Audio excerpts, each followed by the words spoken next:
नमस्कार, मी अनिकेत. ठळक वार्ताच्या या विशेष वार्तामध्ये आपले सर्वांचे स्वागत आहे. मंडळी, या महाराष्ट्रात अनेक असे दिग्गज नेते ज्यांचं योगदान महाराष्ट्राच्या विकासासाठी अतिशय महत्वाचं मानलं जातं. त्यामध्ये प्रामुख्याने एक नाव येतं, ते म्हणजे एकनाथ शिंदे. खरं तर माजी मुख्यमंत्री म्हणून त्यांनी 2.5 वर्ष जो होता तो कार्यकाळ अतिशय छानरीत्या निभावला. अनेक टीका टिप्पणी देखील झाली आणि जर आपण पाहिलं तर काही दिवसांवरती त्यांचा वाढदिवस देखील आहे आणि त्यांचा वाढदिवस जो आहे तो कॉमन मॅन डे म्हणून साजरा करण्याचं यंदा त्यांनी नियोजन केलेलं आहे. याच विषयी बोलण्यासाठी एकंदरीत त्यांचा कार्यकाळ, त्यांनी केलेली विकास कामं आणि त्यांच्यावर झालेली टीका, याच विषयी बोलण्यासाठी नेहमीप्रमाणे आपल्यासोबत पाहुणे असणार आहेत. खरं तर त्यांचं योगदान देखील राजकीय विश्लेषक म्हणून अतिशय महत्वाचं आहे. असे सर्वांचे सामाजिक कार्यकर्ते म्हणून त्यांची एक ओळख आहे. प्रमोद शेलारच आपल्यासोबत या विश्लेषणामध्ये असणार आहेत. प्रमोदजी, सर्वात अगोदर आपलं स्वागत आहे ठळक वार्तामध्ये. मुख्यमंत्री जे होते आपले महाराष्ट्राचे एकनाथ शिंदे, जे सध्या आता उपमुख्यमंत्री म्हणून महायुतीच्या सरकारमध्ये आहेत, महाराष्ट्राचे एक महत्वाचा नेता म्हणून मानला जातो. त्यांच्याकडे तुम्ही कशा प्रकारे पाहता आणि त्यांचा वाढदिवस जो आहे तो कॉमन मॅन डे म्हणून साजरा होतोय, एकंदरीत याकडे आपण राजकीय विश्लेषण म्हणून कशा प्रकारे पाहता? नमस्कार, मी प्रमोद शेलार. अनिकेत, आपण बऱ्याच मध्ये काळ गेला, त्यानंतर आपण भेटतोय. बरोबर, एक नवीन वेगळा विषय घेऊन भेटतोय. आणि आता तुम्ही थोडंसं प्रास्ताविकात सांगितलं की सन्माननीय मुख्यमंत्री महोदयांचा जो वाढदिवस आहे तो कॉमन मॅन्स बर्थडे म्हणून साजरा होतोय. मला वाटतं 9 तारखेचा वाढदिवस आहे. आणि एक सांगू का, कार्यकर्त्यांचं आपापल्या नेत्यांवर प्रेम असतं आणि ते नेत्याला कल्पना देवो अगर न देवो पण ते त्यांचं वाढदिवस साजरा करतात. आणि कार्यकर्त्यांच्या प्रेमापोटी नेते देखील त्यांना कधी आडवत नाही. आता राहिला प्रश्न कॉमन मॅनचा, तर मला आवर्जून इथे एक सांगावं असं वाटतं की आज ठाणे जिल्हा आहे, ठाणे जिल्ह्यातील जो कॉमन मॅन आहे, जो सर्वसामान्य माणूस आहे, तो अनेक समस्यांनी त्रस्त आहे. बरोबर, पटलं का? मग आरोग्य असेल, शिक्षण असेल, बेरोजगारांचे प्रश्न असतील, कामगारांचे प्रश्न असतील, वाहतूक कोंडी आहे, प्रदूषण आहे, एवढे सगळे प्रश्न रोज त्याला भेडसावत आहेत. पटलं? आणि ठाणे जिल्ह्याचा विचार केला तर ठाणे जिल्ह्यातली अशी अनेक गावं आहेत की ज्यांना उन्हाळ्यामध्ये तीव्र पाणी टंचाईला सामोरं जावं लागतं. हे खरं म्हणजे भीषण वास्तव आहे या ठाणे जिल्ह्याचं. आणि दुसरं तुम्हाला सांगतो की पाणी टंचाई सोबतच रेल्वेचे असंख्य प्रश्न आहेत. रेल्वेच्या हजारो प्रवाशांच्या अनेक मागण्या आहेत ज्या प्रलंबित आहेत. आणि सन्माननीय उपमुख्यमंत्री जे आहेत आपले एकनाथजी शिंदे साहेब, त्यांचे चिरंजीव 10 वर्ष मागील 10 वर्ष खासदार आहेत. आणि या निमित्ताने मला अजून एक महत्वाची बाब किंवा एक गंभीर जी समस्या आहे या ठाणे जिल्ह्यातील शेतकऱ्यांची, ती तुमच्या माध्यमातून मी मांडू इच्छितो की आज हजारो हेक्टर जमिनी अशा आहेत शेतकऱ्यांच्या, ठाणे जिल्ह्यातल्या शेतकऱ्यांच्या अशा हजारो हेक्टर जमिनी आहेत की त्यांच्या सातबाऱ्या उतार्यावर इतर हक्कामध्ये वनेतर कामात बंदी किंवा वने अशी नोंद शासनाने केलेली आहे. बरोबर. आणि या नोंदीमुळं शेतकऱ्यांची कोंडी झालेली आहे. शेतकरी आपल्या जिल्ह्यातल्या या वनेमुळं शेतकरी हैराण आहे, त्रस्त आहे. ह्याच्यावर काहीतरी तोडगा निघणं अपेक्षित होतं. आणि आपले सन्माननीय जे उपमुख्यमंत्री आहेत ते 2022 पासून मुख्यमंत्री होते. आणि त्याही आधी जाऊन सांगतो की 2004 पासून एकनाथजी शिंदे साहेब हे राज्याच्या विधानसभेचे सन्माननीय सदस्य आहेत. परंतु ठाणे जिल्ह्यातल्या गोरगरीब शेतकऱ्यांच्या सातबाऱ्यावरचं वनेतर कामात बंदी किंवा वने ही जी काही नोंद आहे, ही नोंद कमी करण्याबाबत किंवा ती कुठेतरी शिथिल करण्याबाबत एकनाथ शिंदे साहेबांनी कुठलेही प्रयत्न केले नाहीत. कधी सभागृहात चर्चा घडवली नाही किंवा या संदर्भात सभागृहात प्रश्न देखील उपस्थित केलेला नाही, असं जोपर्यंत मला माहिती आहे मी सांगतो. आणि एक आवर्जून मला सांगावं असं वाटतं की मागची 10 वर्ष झाली की केंद्रामध्ये भाजप प्रणित सरकार आहे आणि एकनाथ शिंदे साहेब भाजप सोबत सत्तेमध्ये आहेत. पटलं का? तर केंद्रीय जी सत्ता आहे किंवा केंद्र सरकार जे आहे त्यांच्या मदतीने, त्यांच्या सहकार्याने एकनाथ शिंदे साहेबांना हा वनेचा प्रश्न सहज सोडवता आला असता असं मला कुठेतरी वाटतं. पण त्यांनी या प्रश्नामध्ये कधीही आस्था दाखवली नाही, हे वास्तव आहे. पुढच्या प्रश्नाकडे आपण बोलूयात. खरं तर एकंदरीत पाहिलं तर एकनाथ शिंदे ठाणे जिल्हा हा त्यांचा बालेकिल्ला मानला जातो, कारण ते प्रॉपर ठाण्याचेच आहेत. असं असताना ठाणे जिल्ह्यात जसं तुम्ही म्हणालात की अनेक प्रश्न जे आहेत ते प्रलंबित आहेत. तळागाळातल्या कार्यकर्त्याला प्रत्येकाला जरी एकनाथ शिंदे आपलेसे वाटत असले तरी तळागाळातल्या कार्यकर्त्यांपर्यंत कुठेतरी ते पोहोचण्यात कमी पडले. त्यातच महत्वाचा विषय आहे, जर आपण पाहिलं तर कल्याण डोंबिवलीमध्ये अशा 28 गावं आहेत जी अजूनही त्या गावांमध्ये रजिस्ट्रेशन नाही आहेत किंवा बंद आहेत, किंवा असे अनेक ठाणे जिल्ह्यांमध्ये बांधकामं आहेत ज्यामध्ये रजिस्ट्रेशनमुळे ते विक्रीसाठी अनेक नागरिकांना समस्यांना सामोरे जावं लागते. या विषयाकडे खरं तर हा खूप गंभीर विषय, या विषयाकडे आपण कशा प्रकारे पाहता? आणि तुम्ही विचारलेला प्रश्न अत्यंत महत्वाचा आहे आणि हजारो लोकांच्या आणि काही स्थानिक बांधकाम व्यावसायिकांच्या जिव्हाळ्याचा देखील आहे. मी तुम्हाला सांगतो, साल 2018च्या अर्थसंकल्पापासून म्हणजे 2018 पासून ग्रामपंचायतीने ज्या बांधकाम परवानगी दिल्या त्या बांधकाम परवानग्यांवर ज्या इमारती उभ्या राहिल्या त्या इमारतीमध्ये फ्लॅट्स आणि शॉप्स यांचे रजिस्ट्रेशन शासनाने बंद करून ठेवले. आणि झालंय काय की ह्या बांधकाम स्थानिकच लोक आहेत, या ज्या बांधकाम व्यावसायिकांचे पैसे या इमारतींच्या बांधकामासाठी अडकले ते मात्र ह्या 7 वर्षामध्ये कर्ज बाधित झाले. काही बांधकाम व्यावसायिकांनी आत्महत्या देखील केल्या. आणि आपल्या ठाणे ग्रामीण भागातल्या ज्या शेतकऱ्यांनी, ज्या जमीन मालकांनी, प्लॉट धारकांनी आपल्या जमिनी विकसित करण्याकरता दिल्या होत्या, डेव्हलप करण्याकरता दिल्या होत्या, दे आर हेल्पलेस. त्या आज एकदम हातबल आहेत, ते काहीच करू शकत नाही. त्यांचे फ्लॅट्स रेडी आहेत, त्यांचे शॉप्स रेडी आहेत, त्यांना पैशाची गरज आहे, परंतु शासनाने रजिस्ट्रेशन बंद केल्यामुळं कुणी हे फ्लॅट घ्यायला तयार नाहीये. बरोबर. आणि त्यामुळे झालंय काय की त्यांचे फ्लॅट्स रेडी असून ते विकत विकू शकत नाही, विकू शकत देखील नाहीत. आणि महत्वाची बाब म्हणजे 2022 पासून 2.5 वर्ष सन्माननीय एकनाथजी शिंदे साहेब हे मुख्यमंत्री होते. बरोबर. त्यांनी या प्रश्नाकडे कधीही गांभीर्यानं पाहिलं नाही. आणि या सगळ्या लोकांना, स्थानिक शेतकऱ्यांना, स्थानिक बांधकाम व्यावसायिकांना कुठे दिलासा मिळेल असं काही प्रयत्न केले नाही.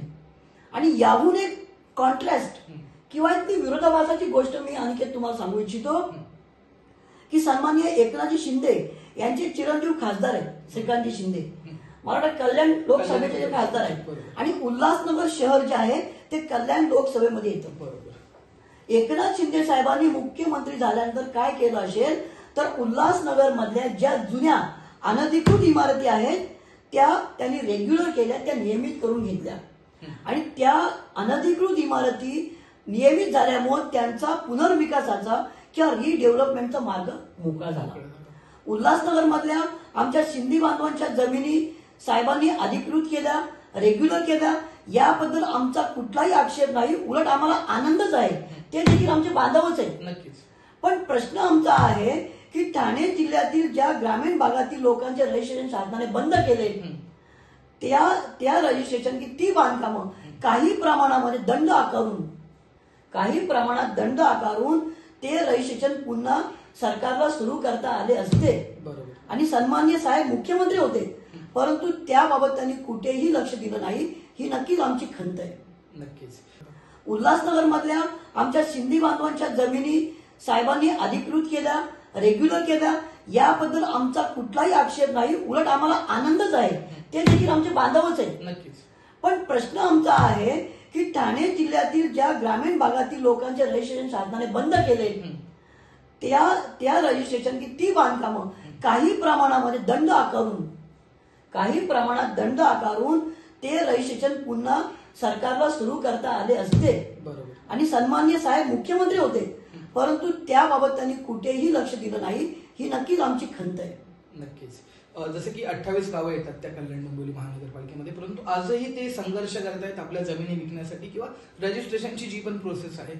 यामध्ये आपण जर पाहिलं तर महाराष्ट्र भूमी जी आहे ती कृषी प्रधान म्हणून मानली जाते. इथला शेतकरी वर्ग आज जगभरात आपले धान्य असेल किंवा आपल्या ज्या कृषीच्या माध्यमातून जी काही उपजीविका आहे ती पोहोचवते पूर्ण जगभरात.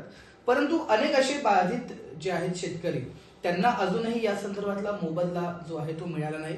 त्यांना मंत्रालयामध्ये रोज येऊन त्यांना फेऱ्या माराव्या लागतात किंवा ज्यांना अजूनही संघर्ष करावा लागतो. त्या शेतकऱ्यांबाबत काय सांगाल की असे अनेक बाधित शेतकरी आपल्या इथे आहेत, अनेक लाभार्थी शेतकरी देखील आहेत, अनेक योजना देखील शेतकऱ्यांसाठी येतात, परंतु त्या कागदावरच पाहायला मिळतात का? आणि तुम्ही जो प्रश्न विचारलाय खरोखर त्या हजारो लोकांच्या मनातला प्रश्न आणि हजारो शेतकऱ्यांच्या मनातला प्रश्न आहे हा, की या ठाणे जिल्ह्यामध्ये असे हजारो शेतकरी आजही आहेत, त्यांच्या जमिनी शासनाने काय केलं, संपादित केल्या. बरोबर. आणि जबरदस्तीने संपादित केल्या. या जमिनी मूळ शेतकऱ्यांच्या जमिनी संपादित करताना शासनाने किंवा स्थानिक प्राधिकरणाने, स्थानिक अधिकारी वर्गाने कुठल्याही प्रकारे कायदेशीर प्रक्रिया राबवली नाही. आणि अजूनही हे सर्व जे आपले स्थानिक शेतकरी आहेत, वेगवेगळ्या ठिकाणी आहेत, वेगवेगळे प्रकल्प आहेत, पण हे लोक आजही भूसंपादनाचा मोबदला त्यांना मिळाले नाहीये आणि भूसंपादनाच्या या मोबदल्यापासून हे लोक आजही वंचित आहेत. जर एकनाथ शिंदे साहेबांनी मनात आणलं असतं तर त्या शेतकऱ्यांना त्यांच्या जमिनीचा मोबदला 2013चा जो केंद्राचा कायदा आहे, भूसंपादन कायदा, त्या अन्वये पैसे मिळणे सहज शक्य झालं असतं. परंतु एकनाथजी शिंदे साहेबांनी या प्रश्नाकडे जाणीवपूर्वक दुर्लक्ष केलं, असा मला थेट आरोप आहे त्यांच्यावर. कारण त्यांना ते शक्य होतं. आणि तुम्हाला एक गोष्ट सांगतो की नवी मुंबई शहर जर आपण जर वगळलं, नवी मुंबई शहर जर वगळलं तर उर्वरित ठाणे जिल्ह्याची आजची अवस्था बिकट आहे ना, पटलं का? आणि नाशिक असेल, नागपूर असेल, पुणे असेल, सिंधुदुर्ग असेल, यांच्या तुलनेमध्ये आज ठाणे जिल्हा किती मागे आहे, मागासलेला आहे, यावर पण विचार करणं, यावर पण चर्चा करणं गरजेचं आहे. नक्कीच. प्रामुख्याने आपण पाहिलं तर काही महिन्यांअगोदर लाडकी बहीण योजना ही राबवली गेली आणि महिलांच्या खात्यामध्ये 1,500 रुपये प्रत्येक महिना देण्याचं असं सरकारने ठरवलं. परंतु अनेक विरोधकांनी टीका केली की हे फक्त निवडणुकांपुरतं असेल, परंतु निवडणुकांनंतर देखील आज महिलांना 1,500 रुपये मिळत आहेत आणि आता नुकतीच घोषणा केली की 2,100 रुपये प्रत्येक महिलेला भेटणार आहे. परंतु एकीकडे महिलांसाठी सरकारने पावलं देखील उचलली आणि दुसरीकडे आपण पाहतोय की महाराष्ट्रात स्पेशली ठाणे जिल्ह्यांमध्ये गेल्या अनेक महिन्यांपासून अत्याचारांच्या मालिकांमध्ये वाढ होताना पाहायला मिळते. मग अक्षता म्हात्रे असेल किंवा मग यशस्वी शिंदे असेल किंवा अगदी बदलापूर मधलं ताजं प्रकरण असेल, असे अनेक प्रकरणं घडत आहेत. मध्ये मंदिरात महिला सुरक्षित नाहीये असा प्रश्न झाला, शाळेमध्ये नाहीये, घरात नाहीये. मग अशा वेळी जे एकनाथ शिंदे होते त्यांच्यावर देखील टीका झाली की महाराष्ट्राचे मुख्यमंत्री त्यातच ठाणे जिल्ह्यामध्ये अशा प्रकारे घटना घडणं. एकीकडे लाडकी बहिणीसाठी पाऊल उचलले जात आहेत, परंतु पुन्हा एकदा लाडकी बहीण खरंच सेफ आहे का, यावरती तुम्ही काय सांगाल की महिला खरंच सुरक्षित आहेत का? नाही, महिला सुरक्षित आहेत किंवा नाहीयेत, मला वाटतं यावर आपण भाष्य करण्यापेक्षा आज आपला जो विषय आहे की एकीकडे तुम्ही म्हणता की आम्ही कॉमन मॅन आहोत, कॉमन मॅन्स मिनिस्टर आहोत, तर मग सर्वसामान्य माणूस आज इथे भरडला जातोय. आज त्यांच्या प्रश्नांकडे लक्ष द्यायला कुणाकडे वेळ नाहीये. त्यांना केंद्रस्थानी ठेवणं, त्यांच्या समस्यांना प्राधान्य देणं हे कुठेतरी गरजेचं आहे असं मला वाटतं. नक्कीच. अनेक महिन्यांपासून अत्याचारांच्या मालिकांमध्ये वाढ होताना पाहायला मिळते. मग अक्षता म्हात्रे असेल किंवा मग यशस्वी शिंदे असेल किंवा अगदी बदलापूर मधलं ताजं प्रकरण असेल, असे अनेक प्रकरणं घडत आहेत. मध्ये मंदिरात महिला सुरक्षित नाहीये असा प्रश्न झाला, शाळेमध्ये नाहीये, घरात नाहीये.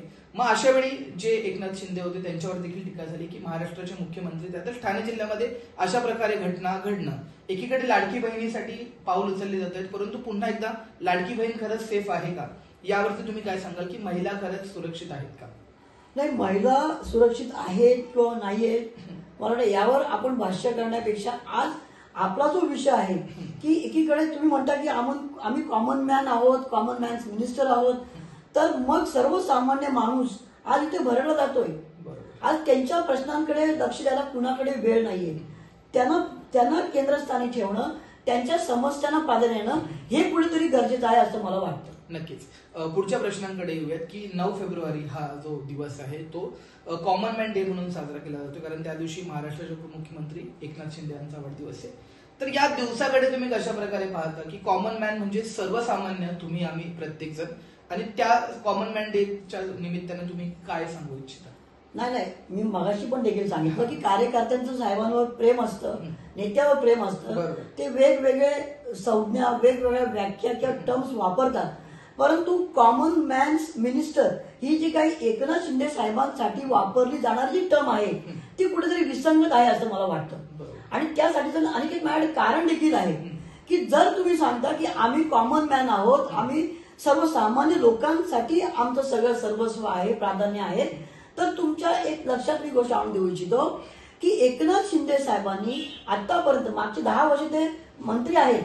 मग आरोग्य, शिक्षण, कामगार, अन्न आणि नागरी पुरवठा ही जी काही खाती आहेत ही खाती एकनाथ शिंदे साहेबांनी कधीही स्वतःकडे घेतली नाहीत.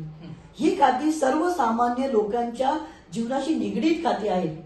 ही जर खाती साहेबांनी स्वतःकडे घेतली असती तर त्यांना चांगल्या प्रमाणात लोकांचं भलं करता आलं असतं. परंतु जी आता खाती जी सांगितली मी तुम्हाला, मग आरोग्य, शिक्षण, रोजगार आहे, कामगार मंत्रालय आहे, अन्न नागरी पुरवठा आहे, ही जी खाती आहेत ती तुलनेने गरीब खाती आहेत. पण मागच्या 10 वर्षात एकनाथ शिंदे साहेबांनी स्वतःकडे जाणीवपूर्वक MSRDC म्हणजे सार्वजनिक बांधकाम, नगर विकास ही खाती स्वतःकडे ठेवून घेतलेली आहेत. आणि ही खाती सगळ्यांना माहिती आहे की सर्वात श्रीमंत खाती आहे. ही जी खाती आहेत ते मोठमोठे उद्योगपती असतील, मोठमोठ्या बांधकाम कंपन्या असतील, बिल्डर्स असतील, हा मोठा आरोप करताय तुम्ही. या सगळ्यांशी संबंधित खाती आहेत. त्यामुळे आपण कॉमन मॅन्स मिनिस्टर असं म्हणणं कितपत योग्य ठरेल. जर त्यांना जनतेचं भलं करायचं असतं तर त्यांनी सर्वसामान्य लोकांचं भलं करण्यासाठी अशीच खाती निवडली असती की ज्यातून काम करायला खूप स्कोप आहे. त्यामुळे मला ते कुठेतरी असं वाटत नाही की ठीक आहे, कार्यकर्ते त्यांना प्रेम असतं, मागाशी कोणी सांगितलं कार्यकर्त्याला कुणीच आणू शकत नाही, पण हे कुठेतरी मनाला पटणारी गोष्ट नाहीये. एकंदरीत एकनाथ शिंदे यांचा जर आपण जीवन प्रवास पाहिला तर सर्वसामान्य शाखा प्रमुख इथून त्यांनी सुरुवात केली होती आणि त्यांनी महाराष्ट्राचं मुख्यमंत्रीपद देखील भूषवलं. आणि अशा वेळी एक सर्वे देखील करण्यात आला होता आणि त्या सर्वेमध्ये देखील असं सांगण्यात आलं की महाराष्ट्रातल्या टॉप फेमस किंवा टॉप यशस्वी मुख्यमंत्री म्हणून एकनाथ शिंदे यांच्याकडे पाहिलं जातं. एकंदरीत तुम्हाला काय वाटतं की जेव्हा ते मुख्यमंत्री होते किंवा आता उपमुख्यमंत्री आहात, कशा प्रकारे त्यांचा कार्यकाल होता आणि खरंच ते यशस्वी मुख्यमंत्री होते का? आता तुम्ही जो प्रश्न विचारलाय, सन्माननीय एकनाथजी शिंदे साहेब स्वतः जाहीररित्या सांगतात की मी सर्वात प्रसिद्ध मुख्यमंत्री आहे. आणि 33 देशांमध्ये एकनाथ शिंदे हे नाव सर्च केलं गेलं हे ते स्वतः नेहमी सांगत असतात. माझं म्हणणं एवढंच आहे की सन्माननीय एकनाथजी शिंदे साहेब हे मुख्यमंत्री म्हणून प्रसिद्ध असतील, 33 देशांमध्ये त्यांच्या नावाला सर्च केलं गेलं असेल, ठीक आहे ना, यात आक्षेप घेण्याचं काहीच कारण नाहीये. परंतु ज्या ठाणे जिल्ह्याचं ते प्रतिनिधित्व करतात तिथल्या सर्वसामान्य माणसांच्या पदरात त्यांच्या मुख्यमंत्री पदाच्या कार्यकाळात काय पडलं हे देखील समजून घेणं किंवा हे देखील विचारणं महत्वाचं आहे ना. बरोबर. तुम्ही प्रसिद्ध आहे, तुम्ही मोठे आहात, आम्हाला आदर नाही या गोष्टीबद्दल, पण तुमच्या जिल्ह्यातला सर्वसामान्य माणूस आज अनेक अडचणींना तोंड येतोय, त्याकडे आपण दुर्लक्ष करता कामा नये असं कुठेतरी मला वाटतं. तुम्हाला एक सांगतो, आत्ताची एक गोष्ट, केंद्रीय अर्थसंकल्पाचं अधिवेशन सुरू आहे. बरोबर. आणि आता केंद्रीय अर्थसंकल्पामध्ये मुंबई मेट्रो करता 1100 कोटी रुपये मंजूर झाले. पुणे मेट्रो करता 600 कोटी दिले गेले. मग ठाणे जिल्ह्याकरता केंद्रीय अर्थसंकल्पामधून काय मिळालं याचं उत्तर देखील सन्माननीय उपमुख्यमंत्र्यांनी द्यायला हवं ना. नक्कीच. तुम्हाला एक गोष्ट सांगतो, आत्ताच एक 4 दिवसापूर्वी नवी मुंबईमध्ये वनमंत्री गणेश नाईक साहेबांचा जनता दरबार झाला. 1999 ते 2014 सलग 15 वर्ष गणेश नाईक साहेबांनी ठाणे जिल्ह्यामध्ये जनता दरबाराचं आयोजन केलं आणि जनता दरबाराच्या माध्यमातून गोरगरिबांचे, शहरी असो ग्रामीण असो, नागरिकांचे प्रश्न त्यांनी सोडवले, त्यांना प्राधान्य दिलं. मला एवढंच म्हणायचं आहे की मागचे 10 वर्ष सन्माननीय एकनाथजी शिंदे साहेब हे मंत्री होते, पालकमंत्री तर आहेतच ते, 2.5 वर्ष मुख्यमंत्री होते, पण त्यांनी ठाणे जिल्ह्यात कधीही जनता दरबाराचं आयोजन केलं नाही, हे मला आवर्जून सांगावं असं वाटतं. नक्कीच. या इंटरव्ह्यूच्या शेवटच्या सेगमेंटमध्ये येऊयात. खरं तर अनेक इलेक्शनमध्ये, अनेक निवडणुकांमधला सगळ्यात महत्वाचा मुद्दा म्हणजे मुरबाड रेल्वे स्टेशनचा. अनेक वर्षांपासून प्रलंबित असलेला किंवा अनेक वर्षांपासून वादांच्या भोवऱ्यात असलेला हा मुरबाड रेल्वेचा प्रश्न. खरं तर कालचंच स्टेटमेंट आपण पाहिलं तर बाळामामांनी देखील हा आवाज उठवलेला आहे आणि येणाऱ्या काळामध्ये त्यांनी देखील मागणी केलेली आहे. तर काय वाटतं, मुरबाड रेल्वे स्टेशन होणं किती महत्वाचं आहे आणि एकंदरीत तुमचं राजकीय विश्लेषण काय असणार आहे या संदर्भात? मुरबाड रेल्वे होणं ही गरज आहे त्या लोकांची आणि सगळ्यांची. त्या रेल्वेमुळे कल्याण ग्रामीण असो, पूर्ण मुरबाड ग्रामीण असो, तालुका असो, हा विकसित होणार आहे. बरोबर. आता आपण टीव्हीवर बघितलं, सन्माननीय खासदार बाळाराव म्हात्रे यांनी अधिवेशनामध्ये हा विषय उपस्थित केला, बरोबर. त्यांनी मांडलं आणि त्यांनी सांगितलं सभागृहामध्ये माननीय अध्यक्षांना की मुरबाड रेल्वे जर तुम्हाला आता सगळं सुरू करायचंय, यशस्वी करायचंय, पूर्ण करायचंय, बरोबर. तर 1300 कोटी आम्हाला मंजूर करून द्या. ही मागणी सन्माननीय खासदार साहेबांनी आता केली, आपण सगळ्यांनी बघितली ना. हो. पण तुम्हाला या निमित्ताने एक गोष्ट अनिकेत मला सांगायची आहे की मागचे म्हणजे 10 वर्ष, मागचे 10 वर्ष आपले सन्मान्य आता उपमुख्यमंत्री आहेत एकनाथजी शिंदे साहेब, मागचे 10 वर्ष मंत्री होते. 2.5 वर्षातला काळ त्यांचा मुख्यमंत्री होते. आता ह्या सध्या 7 त्यांचे खासदार, सन्मान्य खासदार लोकसभेमध्ये आहेत. बरोबर. म्हटलं का, त्या 7 खासदारांपैकी त्यांचे चिरंजीव देखील आहेत श्रीकांतजी शिंदे साहेब. मला हेच सांगायचं आहे की देशाचे संरक्षण मंत्री आदरणीय अमितजी शाह साहेब यांचे आणि एकनाथ शिंदे साहेबांचे खूप चांगले संबंध आहेत, सगळ्यांना माहिती आहे. मग एवढ्या सगळ्या गोष्टी अनुकूल असताना देखील एकनाथ शिंदे साहेबांनी मागच्या 2.5-3 वर्षामध्ये मुरबाड रेल्वेबद्दल कधी एक शब्द देखील उच्चारलेला आम्ही ऐकला नाही. याबद्दल माझं मत आहे, आक्षेप आहे की त्यांनी, मुरबाड पण ठाणे जिल्ह्यामध्येच आहे ना. तुम्ही जर म्हणता की आमचं सरकार सर्वसामान्यांसाठी आहे, तर हा सर्वसामान्य ठाणेकरांचा, मुरबाडकरांचा, कल्याण ग्रामीण मधल्या लोकांचा प्रश्न आहे. त्यांनी तो लावून धरायला हवा होता किंवा त्यांच्या सन्माननीय खासदारांना सांगायला पाहिजे होतं की हा तुम्ही विषय उपस्थित करा तिथे. हा कुठला एका पक्षाचा विषय नाहीये, हा सर्व मुरबाडकरांचा प्रश्न आहे. म्हणून मुरबाड रेल्वे होणं आवश्यक असं मला कुठेतरी वाटतं. नक्कीच. तर हे होते, जर प्रामुख्याने आपण पाहिलं तर प्रमोद शेलारजी, आणि अतिशय सविस्तर आणि परखड मत जे आहे ते त्यांनी व्यक्त केलेलं आहे. जो 2.5 वर्षाचा कार्यकाल होता किंवा त्यांच्या अगोदर जेव्हा ते मंत्रिपदावर होते तेव्हा ते अनेक निर्णय असे होते जे घेऊ शकत होते जेणेकरून ठाणे जिल्हा असेल किंवा महाराष्ट्रातले काही शेतकरी असतील किंवा जे बाधित असतील त्यांचा न्याय मिळाला असता, परंतु असं करताना दिसले नाही. अनेक चांगल्या योजना देखील त्यांच्या हयातीमध्ये जेव्हा ते मुख्यमंत्री असताना घेण्यात आले होते, मग त्यामध्ये लाडकी बहीण योजना असेल किंवा शेतकऱ्यांच्या अनेक समस्या असतील त्यावरती देखील अनेक योजना होत्या. परंतु ग्राउंड लेवललाच आपण पाहिलं किंवा अनेक शहरांमध्ये किंवा अनेक गावांमध्येच आपण पाहिलं तर अजूनही नागरिकांना संघर्षच करावा लागतोय, असे मत जे आहे ते प्रमोद शेलार यांनी मांडलेलं आहे. प्रमोदजी, खूप धन्यवाद. तुम्ही या ठिकाणी सविस्तररित्या आपलं मत मांडलं आणि कॉमन मॅन डे जो आहे त्याबद्दल सविस्तररित्या लोकांना सांगितलं. खरं तर 9 फेब्रुवारीला जो आहे तो एकनाथ शिंदे यांचा वाढदिवस कॉमन मॅन डे मिनिस्टर म्हणून साजरा केला जातोय आणि याच विषयी आपण चर्चा केली होती. आणि प्रमोद शेलार यांचं खूप अभिनंदन की त्यांनी अगदी सविस्तररित्या जे आहे ते मत जे आहे ते मांडलेलं आहे. तुर्तास इतकंच. तुम्हाला हा एपिसोड कसा वाटला आम्हाला कमेंट सेक्शनच्या माध्यमातून नक्की कमेंट करा. आणि एकनाथ शिंदे हे मुख्यमंत्री असताना झालेली कामं आणि न झालेली कामं जे काय असेल ते आम्हाला कमेंटच्या सेक्शनातून नक्की कळवा. तुर्तास इतकंच. व्हिडिओ जर्नलिस्ट प्रणाली नानी सोबत मी अनिकेत, ठळक वार्ता वाहिनी. धन्यवाद.